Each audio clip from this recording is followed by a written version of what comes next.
Selamat pagi, bertemu kembali kita dalam renungan pagi. Kita sudah sampai di Mazmur pasal yang ke-87. Cuman ada 7 ayat, teman-teman. Silakan baca nanti 7 ayat. Jadi cuman butuh waktu 2 menit baca 7 ayat, tapi tetap harus 1 jam untuk merenungkan. Ya, yuk saya baca di ayat yang ke-5. Tetapi tentang Sion dikatakan, seorang demi seorang dilahirkan di dalamnya, dan Dia yang Maha Tinggi menegakkannya. Perikopnya berjudul Sion, kota Allah. Sion berbicara tentang Yerusalem. Ada apa dengan Yerusalem? Kok dinamakan kota Allah? Karena di dalam Yerusalem ada bait Allah, yang di dalamnya ada tabut perjanjian, yang di dalamnya ada tempat yang maha tinggi, ya. Tempat yang maha tinggi itu bukan hanya berbicara tentang gedungnya saja, bukan berbicara tentang gedung bait Allah yang megah digambarkannya seperti itu, atau benda-benda yang ada di dalamnya. Bukan seperti itu, tapi apa yang terjadi sebenarnya? Arti dari bait Allah itu sendiri, yaitu di mana kita bisa memuji Allah di situ, bisa bertemu dengan Allah di situ. Ya, walaupun pada saat itu di dalam perjanjian lama, orang awam seperti kita mungkin tidak bisa masuk di dalam tempat yang maha kudus, hanya imam yang bisa masuk. Tapi sekarang kita mau berjumpa dengan Allah, kita hanya sebatas doa. Ya, hanya sebatas doa saja kita bisa berjumpa dengan Allah. Tidak harus melalui hamba Tuhan, tidak harus melalui pendeta dan lain sebagainya, tapi hubungan pribadi kita dengan Allah bisa langsung terkoneksi. Tinggal hati kita. Bait Allah berbicara tentang diri kita. Bait Allah berbicara tentang hati kita. Kesungguhan hati kita untuk intim dengan Tuhan, itu yang sebenarnya.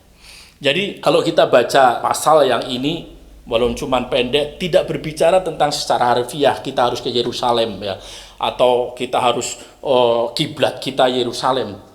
Tidak, tapi sebenarnya itu yang harus kita lakukan, ya, bahwa hubungan kita, membangun hubungan kita dengan Allah, supaya Allah berkenan dalam hidup kita, supaya hidup kita berkenan di mata Allah, ya, supaya hidup kita berkenan di mata Allah.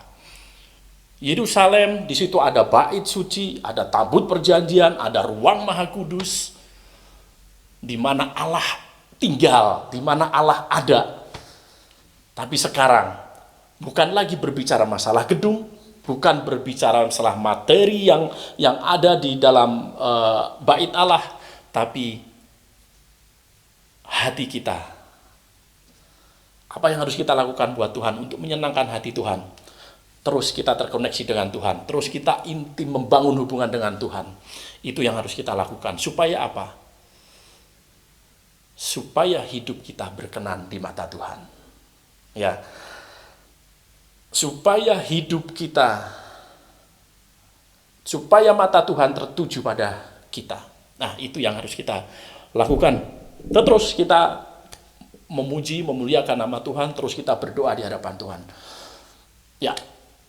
Sekian, kita akan berdoa. Kita akan akhiri renungan pada pagi hari ini. Mari kita berdoa, kita satukan hati. Terima kasih Tuhan pada renungan pada hari ini. Tuhan, kami yakin Tuhan apa yang kami pelajari hari ini, apa yang kami dapat, yaitu hati kita tertuju padamu Tuhan. Dan biarlah Engkau tuntun kami, Engkau mampukan kami, Engkau tolong kami dengan Roh Kudus-Mu supaya kami bisa terkoneksi terus dengan Engkau Tuhan. Terima kasih Tuhan, karena kami tahu Tuhan bahwa tubuh ini adalah bait-Mu Tuhan. Dan biarlah apa yang kami lakukan melalui tubuh ini, melalui hati ini, hanya untuk kemuliaan nama-Mu.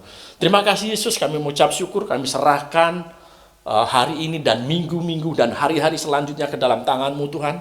Kau berkati kami, Kau urapi kami dengan urapan yang baru, setiap hari dengan urapan yang baru Tuhan. Kau berikan hikmat-Mu buat kami semua Tuhan. Terima kasih Tuhan, sehingga kami bisa mengerti apa yang harus kami lakukan, yang Kau kehendaki kami lakukan Tuhan. Terima kasih Tuhan, kami butuh tuntunan-Mu setiap hari Tuhan, supaya kami bisa melalui hari demi hari dengan jalan yang sudah Engkau tetapkan Tuhan. Terima kasih Yesus, segala puji, hormat dan kemuliaan hanya bagi nama-Mu. Haleluya, amin. Tetap berdoa, tetap memuji, menyembah Tuhan, tetap intim dengan Tuhan. Tetap hidup sehat. Shalom, Tuhan Yesus memberkati.